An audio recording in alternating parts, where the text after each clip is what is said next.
તો આ બધી વાત છે અને એટલા માટે આપણે કરવી પડે છે. કલેક્ટરે એની નોટિસ પણ અગાઉ આપી ચૂકી હતી ને હવે અમદાવાદ મ્યુનિસિપલ કોર્પોરેશને પણ આ નોટિસ આપી છે. મોટેરા આશ્રમમાં શરત ભંગની લગભગ 34,000 ચોરસ મીટર જમીન પરત લેવાની થતી હતી. બધાને જે નોટિસ આપવામાં આવી હતી ફરીથી એ કાર્યવાહી ચાલુ કરી છે. એમાં ઉપરાંત જે બીજી બે સંસ્થાઓ છે એની 93,000 ચોરસ મીટર જમીન લગભગ થાય છે. તો આસારામની જમીન 34,000 ચોરસ મીટર જમીન, ભારતીય સેવા સંઘની 81,000 ચોરસ મીટર જમીન, સદાશિવ પ્રજ્ઞા મંડળની 12,000 ચોરસ મીટર જમીન આ રીતે પરત મેળવવાની થાય છે. જોઈએ આપણે મોદી સાહેબે બીજું પણ શું કહ્યું હતું. बापू के आशीर्वाद मुझे मिलते रहे हैं।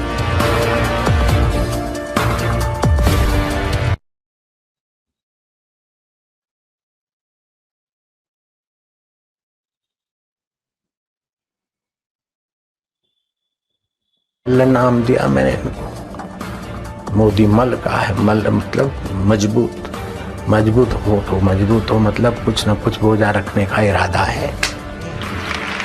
હું પૂજ્ય બાપુના ચરણોમાં નતમસ્તક થઈને કહું છું કે આપના આશીર્વાદમાં સામર્થ્ય છે, આપની પ્રેરણામાં સામર્થ્ય છે.